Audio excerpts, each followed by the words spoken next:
Salut à tous!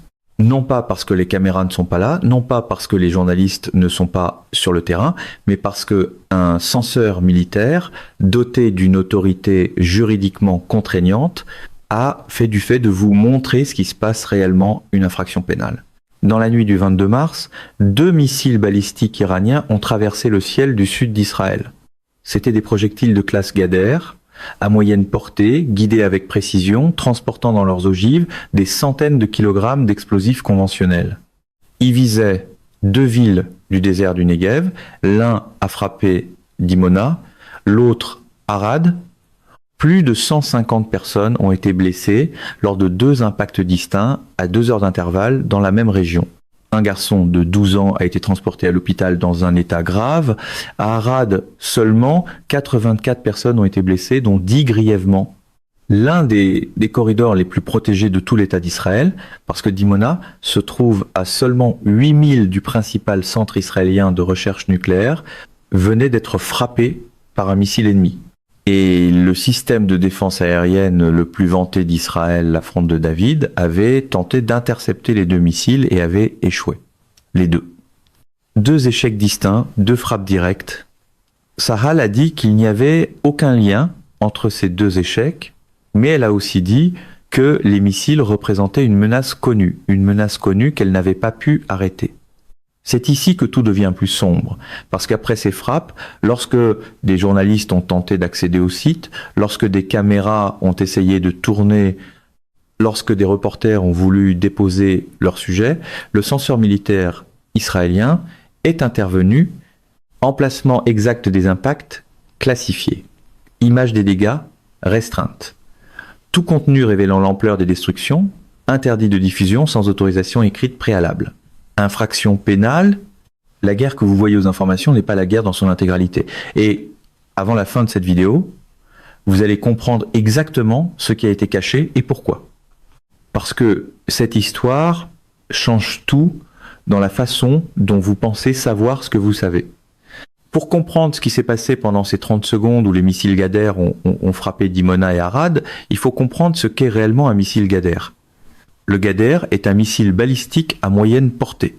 Il s'agit d'un développement du Shahab 3 qu'Iran a construit en rétro-concevant une technologie nord-coréenne sur 2 décennies. Au fil des ans, l'organisation iranienne de défense aérospatiale a progressivement fait évoluer la cellule avec de meilleurs systèmes de guidage, un véhicule de rentrée modifié et des améliorations de précision.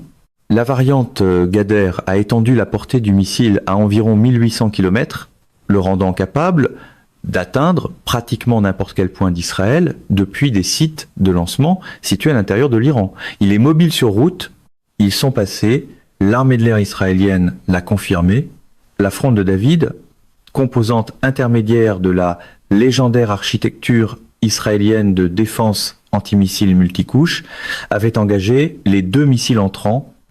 Ces intercepteurs avaient été tirés et ils n'avaient pas abattu les Gader.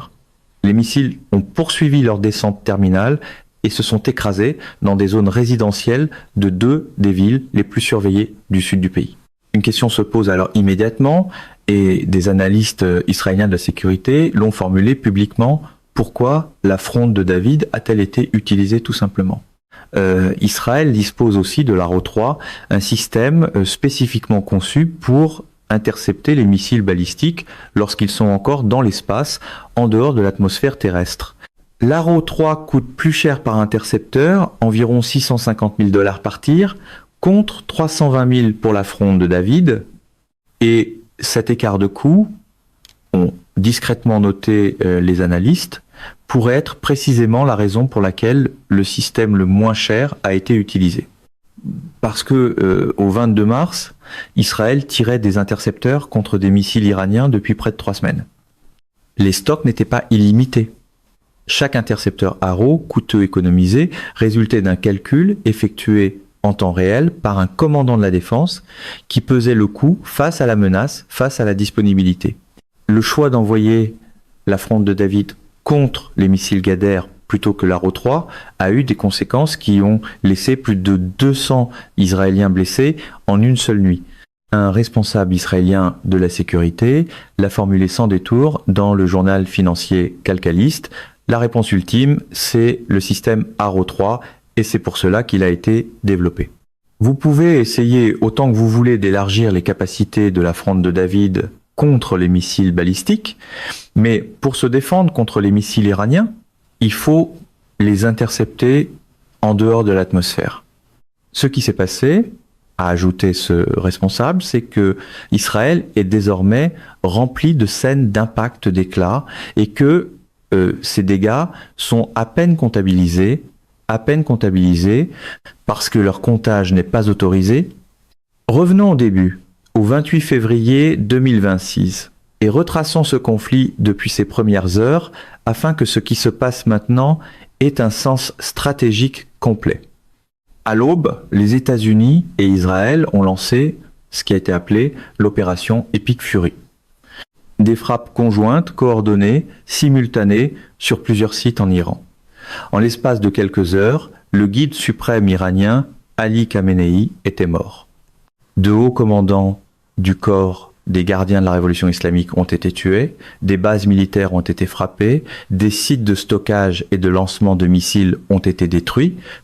Le radiodiffuseur d'État iranien, l'IRIB, a signalé que certaines parties de son siège avaient été touchées. La cyberattaque qui a accompagné les frappes a fait chuter la connectivité d'Internet en Iran jusqu'à 1% de son niveau normal, un quasi-blackout total de plus de 60 heures qui a perturbé les communications du gouvernement, les médias d'État et l'accès du public à l'information. L'Iran ne s'est pas effondré, l'Iran a riposté. En l'espace de quelques heures, le corps des gardiens de la révolution islamique a commencé à lancer des missiles balistiques et des drones vers Israël, vers des bases militaires américaines, à Bahreïn, au Koweït, au Qatar, en Jordanie, en Arabie Saoudite et aux Émirats Arabes Unis, ainsi que vers les routes maritimes du Golfe Persique. À la fin de la première journée, des missiles iraniens avaient frappé un immeuble à Tel Aviv, tuant un civil et en blessant 22 autres. Majen David Ado, les services d'urgence israéliens ont fait état de 89 blessés lors de la première vague à elle seule, 3 directement dus aux impacts, les autres à cause du chaos provoqué par la ruée, vers les abris, les chutes, la panique. Le 1er mars, à peine 24 heures après le début de la guerre, a eu lieu la frappe qui a causé le bilan humain le plus lourd en un seul incident sur le sol israélien. Un missile balistique iranien a frappé une synagogue et des immeubles résidentiels à Beth Shemesh. 9 personnes ont été tuées, 49 ont été blessées. Parmi les morts se trouvaient 3 enfants. 2 intercepteurs avaient été tirés contre ce missile. Ils ont manqué leur cible. Le missile a frappé un abri civil, un lieu où les gens s'étaient rendus parce qu'on leur avait dit qu'ils y seraient en sécurité.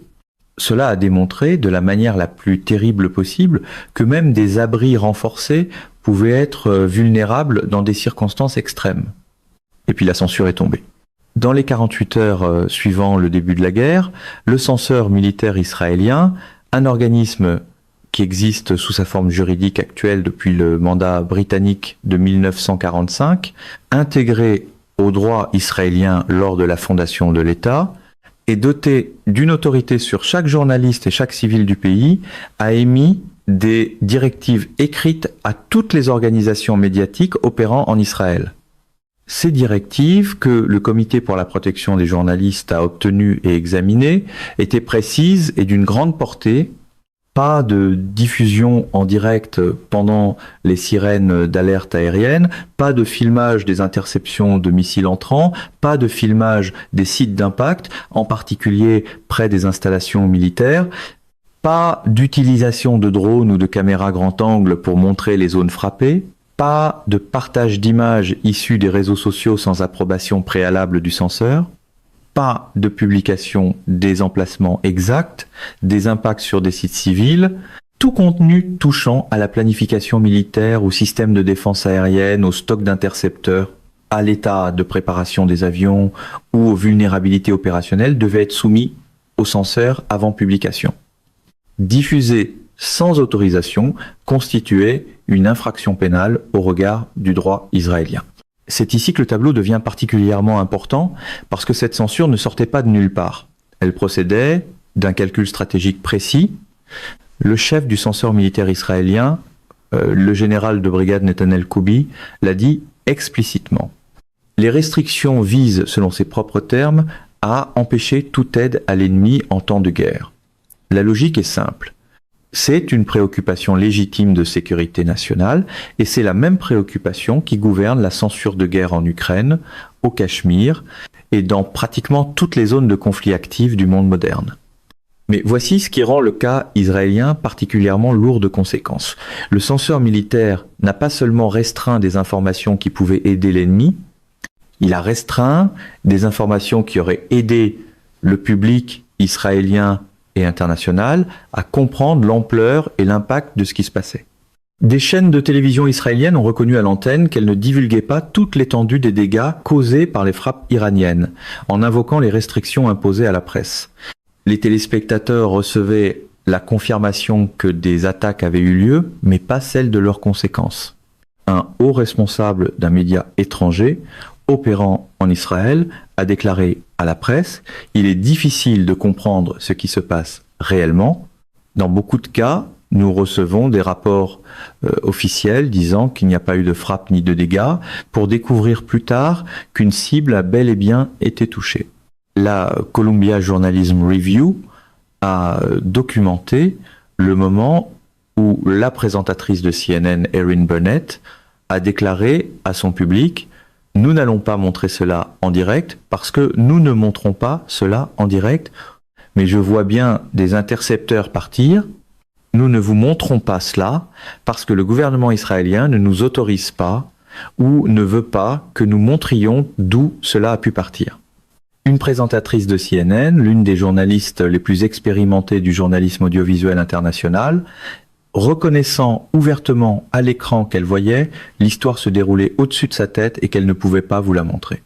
Des reporters déjà contrôlés par la police ont ensuite été arrêtés par des volontaires civils armés chargés de la sécurité, en somme des milices locales, qui ont exigé de vérifier leurs accréditations une seconde fois et ont lancé à leurs collègues « Assurons-nous qu'il n'y a pas d'espions ici ». Le ministre israélien de la Sécurité nationale d'extrême droite, Itamar Ben-Gvir, a transformé le censeur militaire en instrument politique, promettant publiquement ce qu'il a appelé une tolérance zéro envers les médias internationaux qui enfreindraient les règles de censure, et déclarant « Quiconque met en danger les citoyens israéliens au nom du reportage journalistique fera face à une force de police déterminée et dure. Aucune concession, aucun jeu. » La police a été déployée sur les sites d'impact, des suspects ont été interpellés, des arrestations ont eu lieu. Le résultat est un environnement informationnel soigneusement administré. L'analyse de Leuvenfeis l'a décrit avec précision. L'écart entre ce qui se passe sur le terrain et ce que reçoivent les audiences n'est pas le produit d'un échec journalistique ni du seul autocensure pro-gouvernemental. Il est fabriqué. L'État a transformé le fait de découvrir ce que les frappes iraniennes ont réellement atteint en actes punissables. Sur Telegram et sur X, des images ont commencé à circuler qui racontaient une autre histoire que les rapports officiels. Des images de vidéosurveillance à Or Yehuda montraient une sous-munition d'une munition à fragmentation iranienne frappant une rue civile. Des vidéos de Ramat Gan montraient des trous béants dans des immeubles d'habitation. Des images de drones diffusées par Al Jazeera montraient les suites de la frappe du 24 mars sur Tel Aviv, un immeuble résidentiel de plusieurs étages dont un mur extérieur avait été arraché avec des planchers exposés à l'air libre et des débris éparpillés dans la rue en contrebas. Le 9 mars, 2 ouvriers sur un chantier à Yaoud, juste à l'extérieur de Tel Aviv, ont été tués lorsque des sous-munitions d'un missile iranien équipé d'une ogive à fragmentation les ont frappés pendant qu'ils travaillaient en extérieur. Les données sur l'activité formelle de censure racontent leur propre histoire. Selon Plus 972 Magazine, en 2024, l'année de la guerre de Gaza et de l'élargissement de l'escalade régionale avec l'Iran, le censeur militaire israélien a bloqué intégralement 8635 articles et en a expurgé partiellement 6265 autres. C'est le niveau d'activité de censure le plus élevé depuis plus de 10 ans. Israël affirme avoir un taux d'interception de 92% contre les missiles iraniens. Et au vu du nombre de tirs confirmés, autour de 440 missiles balistiques, selon le propre rapport de Tzahal, ce taux est probablement globalement exact. Intercepter 92% des missiles est une performance extraordinaire. C'est le produit de décennies d'investissement, de coopération américaine, d'une ingénierie hors pair, et d'une pratique opérationnelle acquise au fil de tous les précédents cycles de conflit avec l'Iran. Iron Dome gère la courte portée, la Fronde de David gère la moyenne portée, Arrow gère la menace balistique de longue portée, idéalement en interceptant hors de l'atmosphère, mais 8% de 440 missiles, cela fait 35 missiles atteignant leur cible. 35 missiles qui ont franchi l'architecture multicouche de défense de l'un des pays les plus protégés du monde. Et ce chiffre n'inclut pas les sous-munitions des armes à fragmentation, ces centaines de petites bombes qui se dispersent sur de vastes zones après la dispersion d'une ogive, chacune étant trop petite, trop rapide et tombant sous un angle trop extrême pour que la plupart des intercepteurs terrestres puissent les engager efficacement. Comme l'a expliqué l'expert en armement NR. Jensen Jones, de la société Armament Research Services, les munitions à fragmentation iranienne semblent disperser un nombre relativement réduit de sous-munitions sur une zone de cible beaucoup plus large, ce qui aboutit à une conception qui privilégie la couverture plutôt que l'efficacité militaire, ce qui, en termes civils, signifie un danger étendu sur une vaste zone. Voilà ce que représente le 8%, et le bilan complet de ce 8% a été délibérément maintenu partiel. Cela empêche la panique et préserve la confiance dans la capacité protectrice de l'État. Pour les publics internationaux, y compris les gouvernements, les marchés et les adversaires, cela limite la valeur de renseignement que peut fournir le suivi en source ouverte des lieux où tombent les armes iraniennes et des dégâts qu'elles provoquent. Voilà la double fonction du blackout informationnel. Sur le plan intérieur, c'est un mécanisme de préservation de la confiance. Sur le plan international, c'est du contre-renseignement. Ces deux fonctions servent l'intérêt de l'État à maîtriser le récit de cette guerre, non seulement sur le champ de bataille, mais aussi dans l'esprit des alliés, des adversaires et des marchés. Lorsque le public, en Israël comme à l'extérieur, ne peut pas obtenir une image complète des dégâts causés par les missiles Ghadr et les munitions à fragmentation iranienne, cela déforme le calcul stratégique de tous ceux qui prennent des décisions sur ce conflit. Cela déforme les calculs des responsables politiques qui décident de poursuivre la diplomatie ou l'escalade. Cela déforme les calculs des marchés, des négociants pétroliers, des dirigeants de compagnies aériennes, des assureurs qui décident de maintenir ou non leur couverture. Cela déforme les calculs de l'Iran lui-même. Rien que dans l'échange de missiles, l'Iran a tiré environ 440 missiles balistiques sur Israël au cours des 3 premières semaines du conflit. 92% ont été interceptés. À la fin de la première semaine, l'Iran avait tiré près de 2000 drones dans l'ensemble du théâtre régional. Les attaques iraniennes contre Israël avaient chuté de plus de 90% au 10e jour de la guerre, baisse que Tzahal a attribuée à la destruction des sites de lancement et des installations de stockage iraniennes, même si des analystes ont noté que l'Iran pouvait aussi être en train d'économiser ce qui lui restait de stock. Le commandant de la marine du corps des gardiens de la révolution islamique, Ali Reza Tangsiri, a été tué dans une frappe israélienne le 26 mars. Et pourtant, les missiles continuent de voler. Aussi récemment que le 24 mars, il y a seulement 6 jours, l'Iran a lancé de nouvelles salves contre Israël, endommageant un immeuble résidentiel de plusieurs étages à Tel Aviv, blessant 4 personnes et déclenchant des sirènes d'alerte aérienne simultanément dans le sud, le nord et le centre d'Israël. 4 jours après les échecs de Dimona et d'Arad, le schéma s'est poursuivi. Le maire de Tel Aviv, Ron Hulday, s'est rendu sur le site de l'impact et a déclaré aux journalistes de nombreuses habitations ont été endommagées. Les stocks israéliens d'intercepteurs sont une donnée classifiée. Tsahal ne divulgue pas combien d'intercepteurs Arrow restent disponibles. Elle ne divulgue pas non plus le rythme de production. Des analystes du Royal United Services Institute à Londres ont averti publiquement qu'Israël pourrait épuiser ses stocks de missiles Arrow d'ici la fin du mois de mars 2026 si le rythme des tirs se poursuivait. Et l'Iran le sait. L'Iran regarde se déployer les mêmes équations qu'il avait calculées pendant des années à l'avance. Non pas les équations d'une victoire dans une guerre conventionnelle. Cette bataille-là, l'Iran l'a perdue de manière catégorique. Les 2/3 de ses usines de missiles ont disparu. Son armée de l'air est fonctionnellement détruite. Son guide suprême est mort. Ses commandants du corps des gardiens de la révolution islamique ont été tués vague après vague par les frappes américano-israéliennes. Selon tous les critères militaires conventionnels, l'Iran a été dévasté. Et pourtant, dans la nuit du 22 mars 2026, un missile Qader lancé depuis quelque part à l'intérieur de ce pays dévasté a traversé le ciel au-dessus du désert du Negev, a percé le filet défensif du système multicouche de défense aérienne le plus sophistiqué du Moyen-Orient, puis a explosé dans un quartier résidentiel situé à 8 milles du centre israélien de recherche nucléaire, et tout cela se produit autour d'un détroit dont la fermeture pourrait envoyer le prix du pétrole à $120 le baril et faire courir au produit intérieur brut mondial le risque de perdre 3 points de pourcentage en un seul trimestre.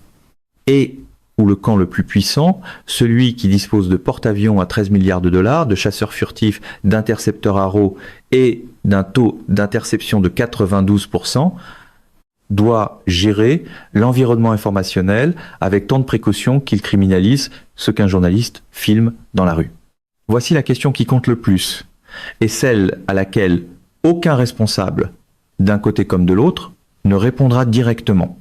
Si l'Iran a été si profondément dévasté, si ses stocks sont épuisés, si ses usines sont détruites, si ses commandants sont morts, pourquoi le gouvernement israélien est-il encore si déterminé à empêcher sa population et le monde de voir l'image complète de ce qui tombe sur ces villes? La censure ne vise pas seulement à protéger les positions militaires. La censure est le signal. Elle vous dit que les dégâts causés par les 8% qui passent sont suffisamment importants pour que le fait de les montrer dans leur intégralité changerait quelque chose. La confiance du public, le soutien des alliés, les négociations diplomatiques que les émissaires de Trump, Steve Witkoff et Jared Kushner mènent en ce moment même par canaux officieux à Oman et au Qatar, avec le président du Parlement iranien à l'autre bout de la ligne. Diplomatie trumpiste classique, on commence par l'escalade, puis on vend le nettoyage comme un levier. Le missile Qader ne se soucie pas du blackout informationnel. Il suit sa trajectoire indépendamment de ce que le censeur autorise. Il frappe là où son système de guidage l'envoie. Il explose avec la puissance de centaines de kilogrammes d'explosifs conventionnels, qu'une équipe de télévision ait été autorisée ou non à filmer les conséquences. Le garçon de 12 ans à Dimona a été blessé, que sa blessure ait été pleinement rapportée ou non. Les 2 hommes à Yaoud ont été tués par des sous-munitions à fragmentation, que les images de cette frappe aient été approuvées ou non pour diffusion. Et vous qui regardez cette vidéo, disposez maintenant d'un tableau plus complet que celui qui est officiellement administré, assemblé à partir de Human Rights Watch, du Comité pour la protection des journalistes de la Columbia Journalism Review, du Times of Israel, d'Al Jazeera, de Plus 972 Magazine, de Ynet News, du Jerusalem Post, de The Levant Files, ainsi que d'analystes militaires du Royal United Services Institute et de The Eurasian Times. Voilà à quoi ressemble de l'intérieur la guerre moderne de l'information. non pas de la propagande au sens ancien du terme, non pas une fabrication pure et simple, mais une divulgation sélective. Non pas des mensonges, mais une gestion stratégique des vérités qui parviennent au public du moment où elles y parviennent, de la quantité dans laquelle elles y parviennent et des canaux par lesquels elles y parviennent. Les missiles Qader iraniens sont réels, les échecs de la fronde de David sont réels, les directives de censure sont réelles, les journalistes interpellés sur les sites d'impact sont réels, le garçon de 12 ans à Dimona est réel. Ce que vous ferez de ces informations et la version de cette guerre à laquelle vous choisirez de faire confiance dépend désormais de vous. Mesdames et messieurs, notre émission d'aujourd'hui s'arrête ici. Nous vous invitons à partager votre avis personnel dans la section des commentaires ci-dessous. Plume Pratique vous salue et vous donne rendez-vous très bientôt.